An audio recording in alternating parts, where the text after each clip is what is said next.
pessoal, eu sou a Renata Leone e esse é o canal Historiando pelo Mundo. Hoje eu vou falar sobre a Revolução Russa e o Tempo de São Paulo contribuiu para que eu usasse esse look, né, bem russo, com esse chapéu, que é russo mesmo, para explicar para vocês sobre esse evento que aconteceu e que eu disse no último vídeo, que vocês lembram da Primeira Guerra Mundial, que a Rússia saiu da Primeira Guerra para poder resolver esse seu conflito interno, que é um conflito que já estava vindo há muitos anos e que culminou na Revolução Russa. E para a gente entender o que levou a essa revolução, é só a gente voltar e situar o que acontecia na Rússia no final do século XIX. A maioria das nações e as grandes potências que surgiram viviam em governos já democráticos. A Inglaterra, da Rainha Vitória, era uma monarquia constitucional. E outros países que viviam a sua república. E a Rússia era o quê? Um sistema monárquico ainda e absolutista. Porque o absolutismo a gente acabou com tudo, né? Na verdade foi exatamente a Revolução Francesa no final do século XVIII que veio acabar com esse antigo regime, com o regime absolutista. Mas a Rússia da dinastia dos Romanovs, que já estavam há 300 anos no poder, vivia um absolutismo tardio. E era praticamente um país 80% agrário, os camponeses viviam em condições de miséria, de precários, não tinham direitos trabalhistas, o povo não participava das decisões. Então, assim, se a gente voltar e comparar, é exatamente igual como vivia a França às vésperas da Revolução Francesa. Então, a Rússia era uma grande potência, tinha domínio sobre vários povos, mas ela se encontrava atrasada em relação às outras potências por causa do seu governo. E quando o Nicolau II assumiu o trono em 1894, quando seu pai morreu, era grande chance dele dar uma abertura, né, a participação, só que aí ele foi mal influenciado. Na verdade, ele não esperava que o pai morresse, que ele fosse assumir.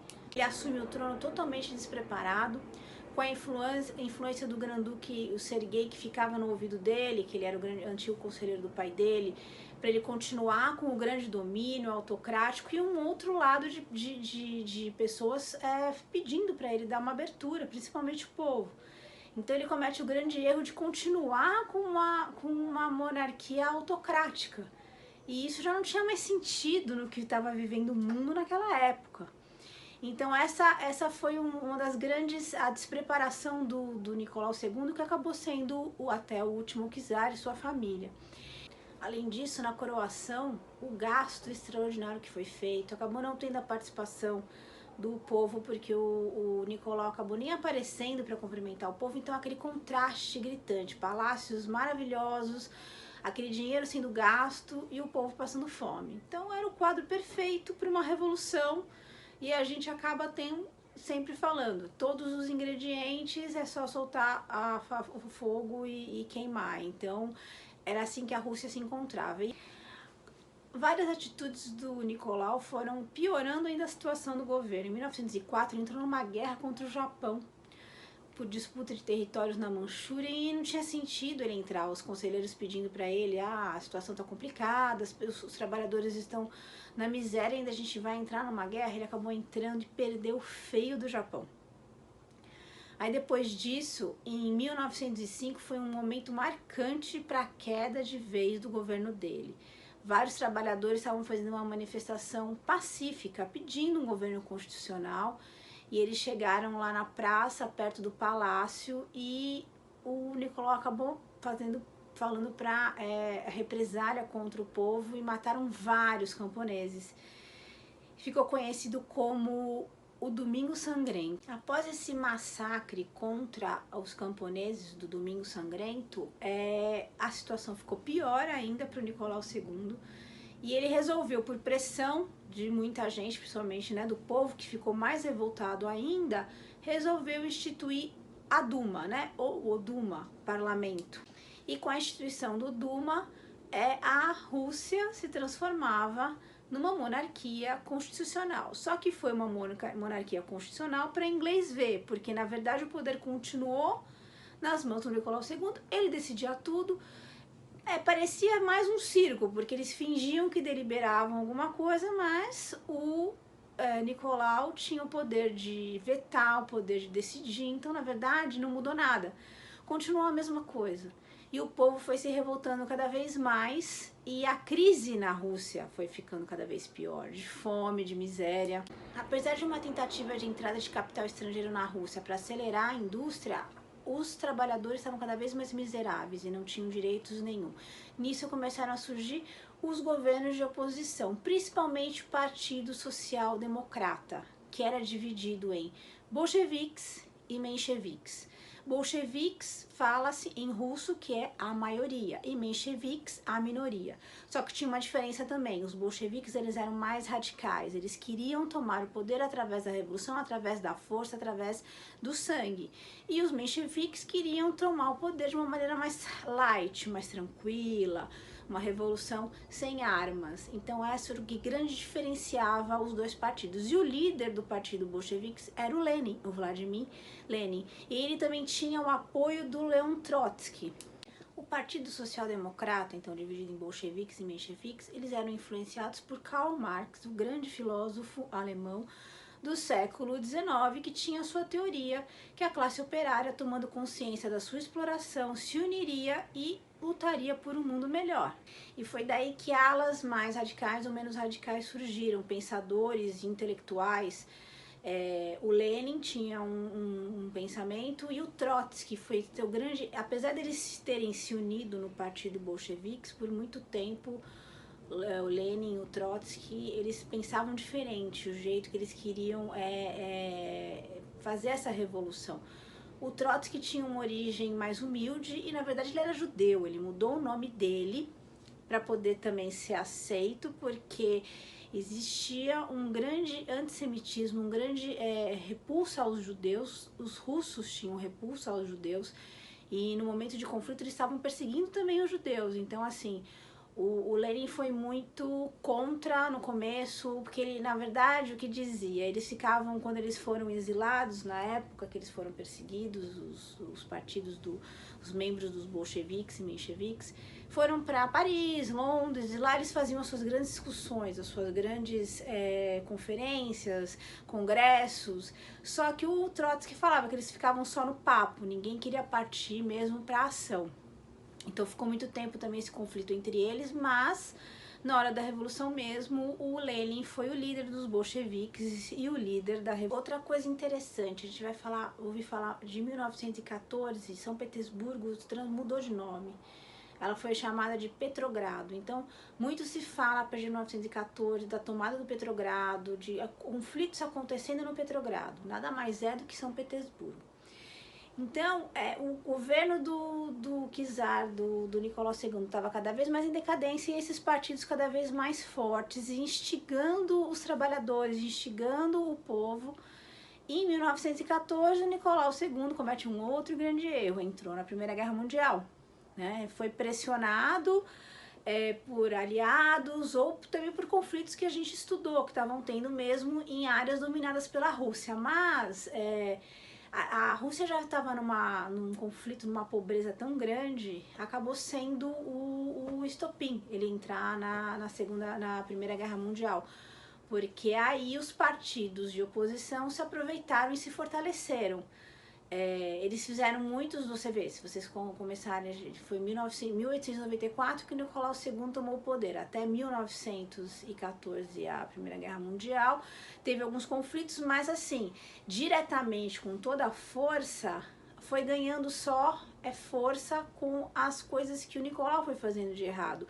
E o Partido Democrata foi só instigando ainda mais. O que ele precisava? Ele precisava também de armas, ele precisava fazer uma revolução que desse certo, não uma revolução que nem foi Domingo Sangrento, que eles foram uma passeata ou um movimento que depois eles pudessem ser mortos e não ia adiantar nada. A Revolução Russa foi muito bem pensada, a estratégia do Partido Social Democrata para conseguir tomar o poder. E se vocês lembrarem do que eu falei na aula da Primeira Guerra Mundial, quando o conflito direto no Oriente entre a Alemanha e a Rússia foi acabando com a Rússia, né? Porque a Alemanha estava ganhando a guerra no começo e depois quando os Estados Unidos entrou, que deu aquele frescor, mas a Rússia já estava sendo deteriorada, os soldados morrendo, muitos soldados eram camponeses que não sabiam nem lutar e estavam lá, então um sentimento de rebelião dentro do próprio exército começou a surgir. As ideias comunistas, as ideias de revolução começaram a ser infiltradas no exército, e isso foi muito importante, contribuiu para a revolução. Então, assim, muitos do exército começaram a desertar, voltar para casa, se rebelar contra os generais. Então começou a ter esse problema também interno no exército, e eles estando na guerra. Então muitos voltaram, e foi nesse sentimento de revolta, greves que estavam acontecendo na Rússia em 1916, muitas greves, toda essa revolta, que o partido, então, dos bolcheviques aproveitou tudo isso para poder fazer. A situação chegou a um ponto que estava insustentável, e os próprios generais de alta patente aconselharam o Nicolau, praticamente exigiram que ele renunciasse. Então o Nicolau II renuncia e dá fim a uma dinastia de 300 anos do poder dos Romanovs.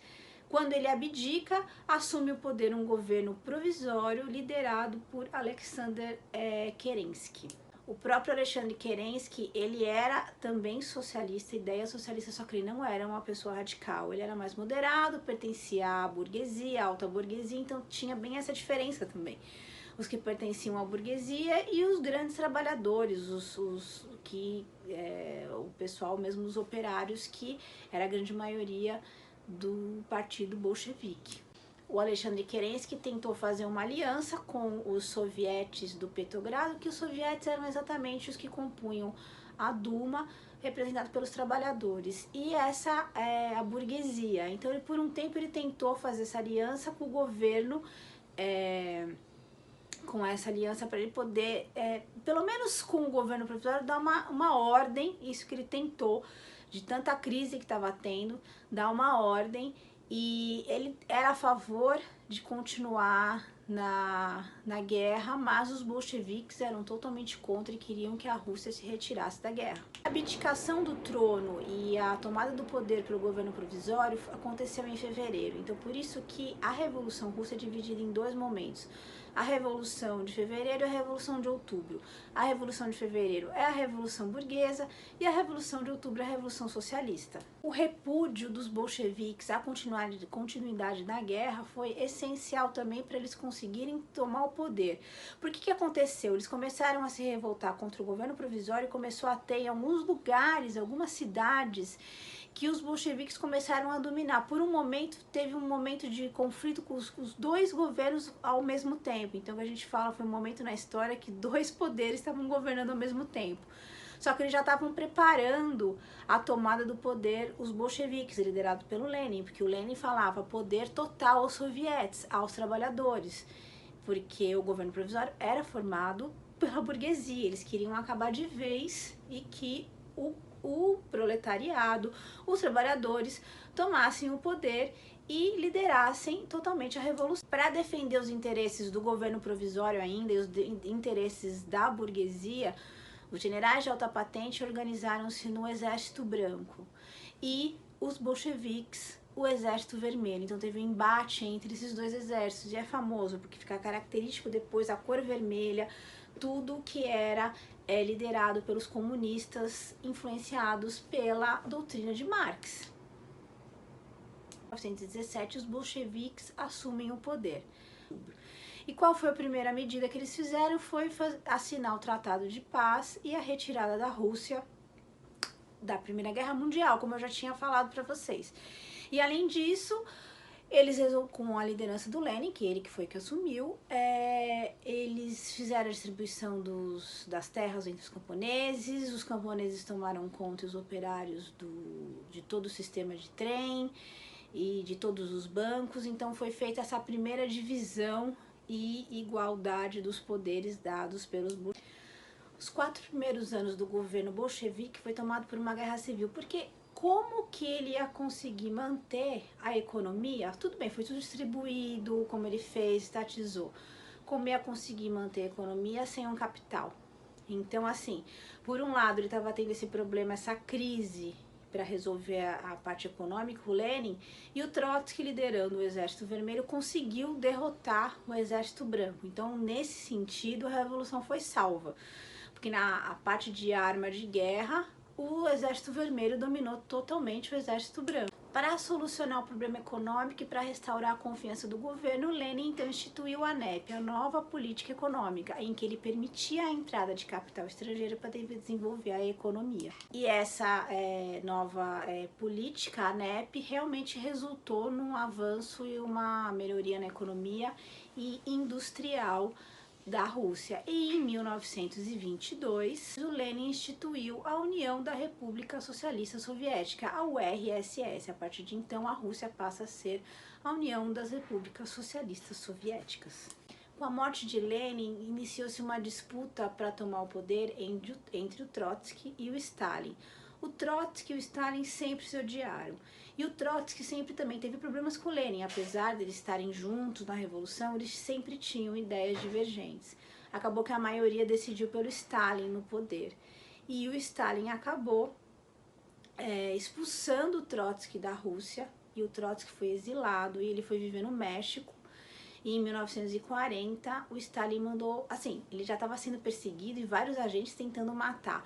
Vários países se negavam a receber o Trotsky com medo que tivesse um banho de sangue e assim, sob o poder de um outro país. O único país que acabou recebendo ele, que na verdade quem recebeu o Trotsky foi o Diego Rivera. Aliás, foi a convite dele que ele foi para o México, que era o marido da Frida Kahlo. Eles eram todos comunistas, como muitos intelectuais, pintores, artistas da época. E o Trotsky acabou até tendo um caso com a Frida Kahlo. E ele ficou exilado lá, foi com a esposa, com a Natália, com a Natasha. Os filhos dele tinham sido assassinados lá na Rússia. E ele se exilou lá no México. E o Stalin atrás, teve até um atentado em 1940, um pouco antes dele morrer, que metralharam a casa dele inteira e ele sobreviveu, e acabou que no final quem conseguiu entrar na casa dele foi um agente disfarçado que tomou a confiança do Trotsky e acabou dando uma marretada na cabeça dele, e aí o Trotsky morreu. Tem muita gente que acha que as ideias do Trotsky eram as mais parecidas com o que o Marx pensava, realmente do poder ao povo. Porque o Stalin, quando ele assume o poder, e isso eu vou falar no próximo vídeo do período entre guerras, dos governos totalitários, o Stalin acaba dominando de uma maneira ditatorial. Então tudo aquilo que o Lenin tinha feito com a ajuda do Trotsky, quando o Trotsky perde a eleição, perde a escolha e o Stalin assume como um ditador. E ele transforma a União Soviética em um país ditatorial de ideologia comunista, de ideologia de esquerda. É importante ser dito que de todos as pessoas partidárias do Partido Social Democrata, bolcheviques e mencheviques, como a gente já tinha falado, já tinha uma diferença entre os dois. E dentro do próprio Partido Bolchevique tinham diferenças de alas mais radicais e menos radicais, pessoas que queriam acabar de vez com qualquer possibilidade de voltar à monarquia, de voltar aos czares. Então, assim, a morte dos czares, que aliás é um tema assim bem divergente, bem polêmico, porque quando eles prenderam o Nicolau II, quando os bolcheviques assumiram, vamos mais para trás, quando o governo provisório assumiu, o Alexander Kerensky ficou responsável pelo bem-estar e segurança da família real.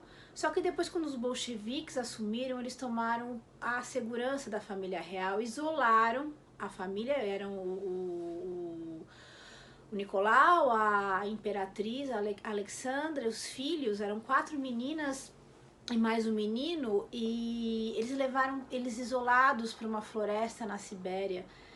E eles ficaram muito tempo lá, e sempre teve uma tentativa, tanto do Exército Branco, quanto também de outras potências da nobreza, de tentar resgatar a família, mas também ninguém sabia o paradeiro.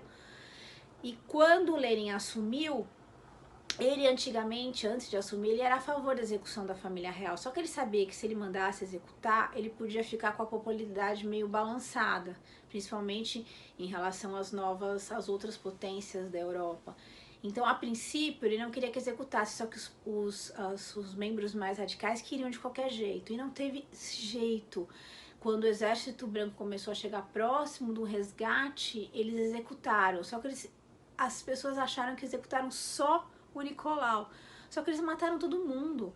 Eles fizeram com que a família fosse pro porão e eles atiraram nas meninas, atiraram no menino, mataram todo mundo de uma maneira muito cruel.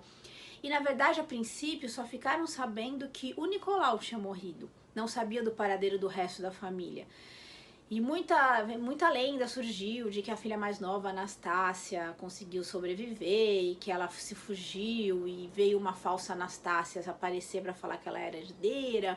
E só depois, quando a União Soviética caiu e o regime abriu, que eles conseguiram encontrar todos os corpos e enterrá-los na Catedral de São Petersburgo, com um enterro decente, digno de uma família que foi real, que foi que dominou a Rússia por 300 anos. Então, muitas coisas aconteceram nesse fechamento da União Soviética.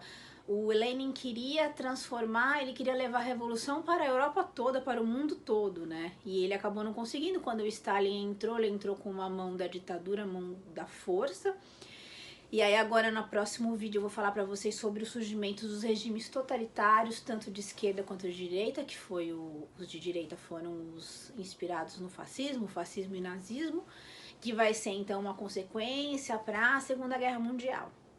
E aí aqui eu vou interessante falar para vocês que nesse último mês eu assisti 3 séries que tem a ver com os acontecimentos da Revolução Russa. Eu falo 3 séries, mas 2 são realmente no momento da Revolução. Os Últimos Czares é uma série muito bem feita, com depoimentos históricos, que fala exatamente desde a coroação do Nicolau II, seu casamento, o nascimento dos filhos. Vai contar todo o processo antes do que culminou a Revolução Russa. É uma série muito bonita que mostra exatamente desde quando ele foi coroado, Nicolau II, até o momento em que que a família é executada. E aí, na carona, vem uma série também, as 2 do Netflix, tá? Trotsky, que fala exatamente, conta a história do Trotsky. Então o Trotsky aparece, começa ele lá no México e ele começa a ter as lembranças de todos os momentos da fase que ele passou na Revolução. E o único incômodo que talvez pode ter nessa série é que ela se você deixar, o áudio original é em russo, né? Mas é bem legal, é interessante você assistir, porque vai contar também o envolvimento dele com a Frida, depois mais agora.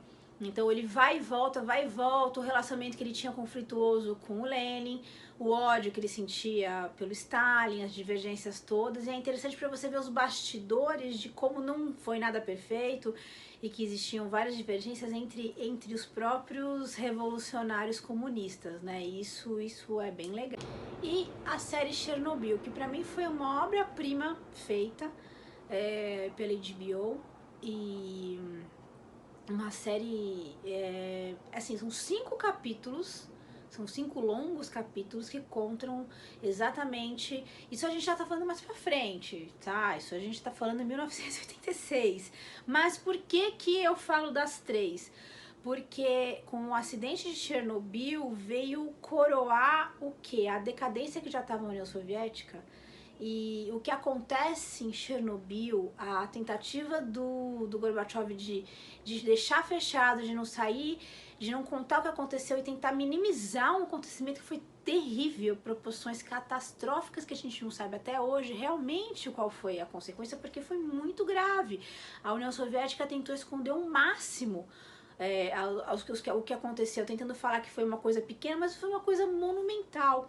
Então, assim, e o crédito que se dá, que eu acredito também, que a União Soviética acabou indo por um fim o acidente de Chernobyl foi o estopim para o fim da União Soviética. Então, assim, é interessante você assistir essas 3 séries do início, a decadência, tudo que a gente depois vai ver no próximo vídeo que eu vou falar do governo do Stalin totalitário, porque acabou indo para um viés totalmente diferente do que os revolucionários acreditavam quando eles tomaram o poder. Então, assim, o frescor que eles tinham no começo, a tentativa da revolução, de instituir o comunismo, acabou indo para um outro viés com a tomada do Stalin no poder. E na verdade a gente vai entender o porquê que todos esses governos totalitários se instauraram no período pós Primeira Guerra Mundial e que antecedeu a Segunda Guerra Mundial, porque teve uma crise econômica no mundo, né? E eu vou falar sobre isso. Em 1929, a quebra da bolsa em Nova York, então tudo que caminhou para que acontecesse isso. Então eu vou dividir em 2 vídeos até, vou falar um sobre o surgimento dos governos totalitários e um outro sobre o surgimento de países. Lembra que eu até tinha falado no vídeo sobre a Primeira Guerra Mundial, de novos países que surgiram, que depois mais pra frente, mais recente agora, anos 90, eles acabaram também se desmembrando todo. Então a gente precisa entender o que aconteceu das consequências da Primeira Guerra Mundial e a maior acontecimento que foi essa revolução comunista. E por isso essa aula especial hoje para vocês. Eu estou aqui escavusca, totalmente escavusca, com esta roupa totalmente russa. E eu espero que vocês tenham gostado. Deixem os seus likes, me sigam nos canais, no YouTube, no Facebook, no Instagram. Deixem suas perguntas, suas dúvidas. E até a próxima com o período entre guerras. Um beijo.